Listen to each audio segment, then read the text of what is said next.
Hi, I'm Matt Knob, or in other words, I am the main character of almost every story that I have written at some phase or alternate version of my life. I've been autobiographical Matt, and I've been Matt changing myself to have had this girlfriend and or getting a girlfriend at a younger age in my life if it's fictional. Like I inspire someone up of just meeting someone and go on a story like I'm younger meeting someone. And I have stories like that are, and I have stories I'm making now. The mats that I'm making now are Yoko Loco mats, and also the Black Girls Code has the mat that he's now because I'm living out in suburban, and the suburban black kids walk in front of the house and I feel guilty like I'm being racist. I take them to church. I take them to church because I feel guilty like I'm being racist.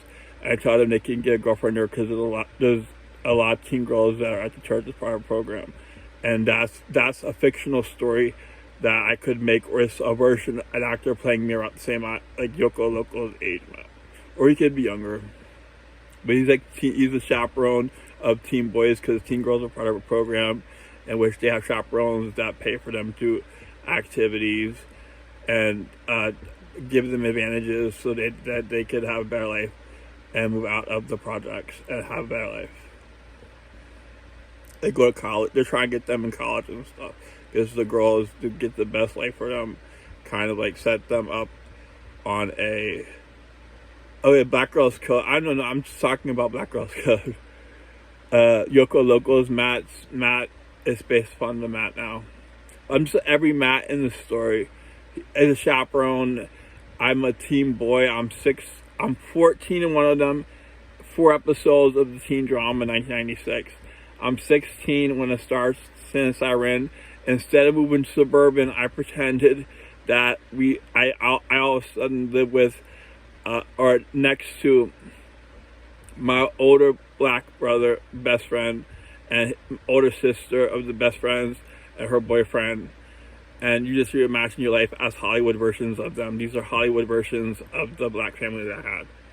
And the best friend's not there, but they just take care of Matt like he's the kid they have to take care of because their family accepted him as part of their family because you were the one's best friend. And that's the inspiration for this story. And there's exposition where Matt gets in trouble and we find out that they find out that Patricia lied for him, and he asks that they tell a story about why they're supposed to be protecting Matt, and his exposition. And then real life Matt for college at 18, and then I imagine myself different ages around 25, 30. I have autobiography. Oh, this is all about me. Damn. I better give you some advice. I promised you writing advice. I promised you writing advice at the beginning of this story. Okay, this is about what's the difference between a beginner writer and an intermediate writer. The beginner writer is thinking about the words that they're using as if the words on the page are the medium, which they should never be. It should never be about what words you use. You're writing with things that happen. You're creating a story using all these cool things. Like I like to go back to the most basic ingredient of product placement. Something happening, if you get a product, like if you get a certain brand, like Munster beers, I like to represent myself with the Munster beers called Beast beers. They sweet drinks and they teas. They're Munsters. I put them in my entertainment. I wrote them in my stories as one that we come back to, the Munster, the Beast Munster beers. That's a bigger story element than how the sentence, the elegance of how the sentence is written. You're supposed to begin a beginner and intermediate. The intermediate writes with the medium of content, what the content is and not how the writing is. But the things are happening. What is the content in it? And then a good writer, a good writing is also like setting it up. This is what I'm learning now. Okay, this is a sneak peek for like where I'm at now. Difference between an intermediate writer and an expert writer is the special setups for how it's going. Like, okay, read chapter 1. You know how Matt's waiting outside. How do we display that he's waiting outside to make you feel like he's waiting outside? We describe where he's sitting at by saying the features of 6 small sentences about what the environment, where he's at, where he's positioned, and he's sitting there, and this is here. The trees are behind him. It's at the end of the walkway from the store. He's sitting on the bench, and it goes up a hill, and he's sitting under a tree beside the bottom of the hill. And then it says, okay, Joe and Mike pull into the parking lot. Now, what does that do? That he was sitting there waiting. You felt like he was waiting. You could just see that it says this because he's waiting for something to happen. And his friends Mike and Joe pull in. Just using something that's engraved as the medium that you're working with. These configurations to be on the page, kind of mediums about what's happening in the story, using the medium of controlling the audience. Yes, controlling the audience is the medium for the expert. From the intermediate to the expert, the expert controls the audience as they're interacting with it's like an interface that they're interacting with, and you're controlling the audience. That's the expert.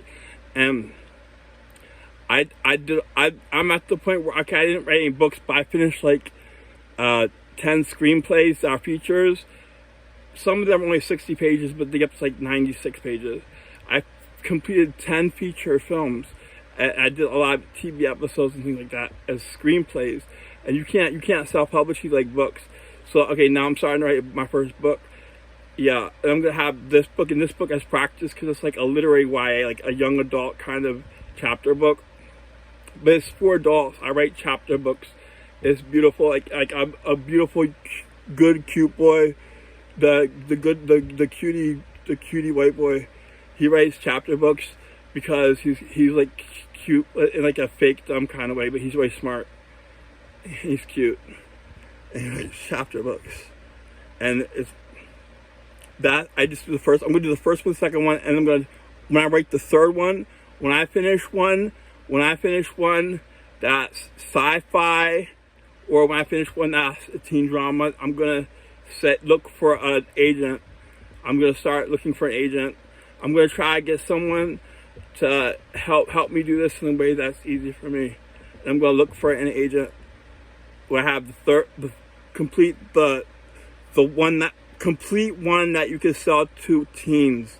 Because there's too much alcohol in the Yoko Loco system to sell teens. That's why you can't sell the Yoko Loco movies. Because I'm going to rate Haunted Parks and Silent Prince as to want to show people look, I want to make these movies. I need money for these movies and get people excited about them and have them as chapter books.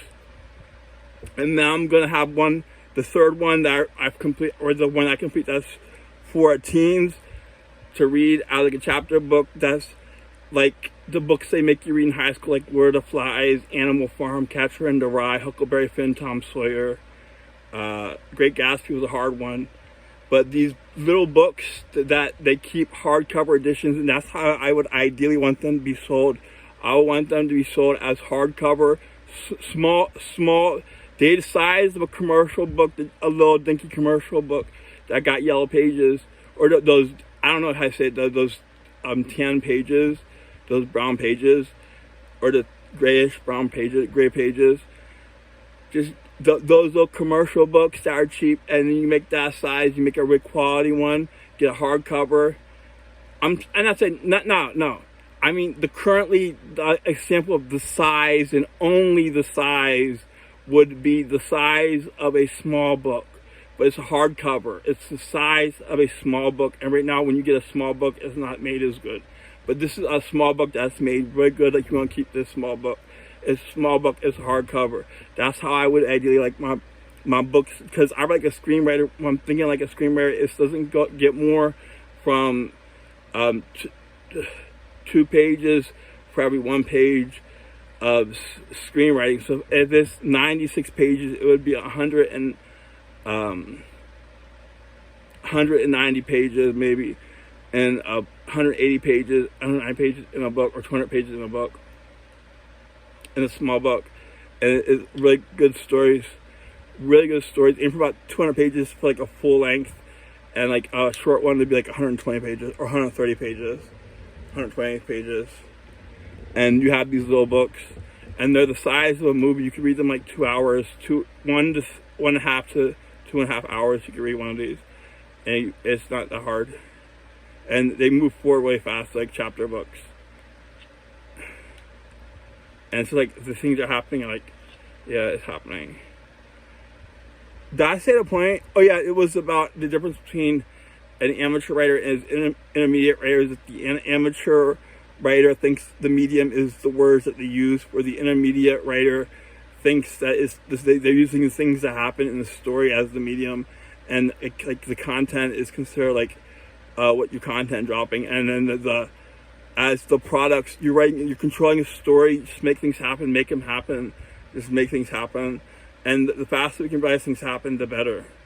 Or if you have a fun reason, like when we're having conversation, it's fun because this is a conversation that's being featured in the movie.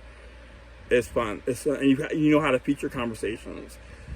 And then the third medium of an expert would be controlling the audience. The medium would no longer be the content, but how you're controlling the audience and providing your content.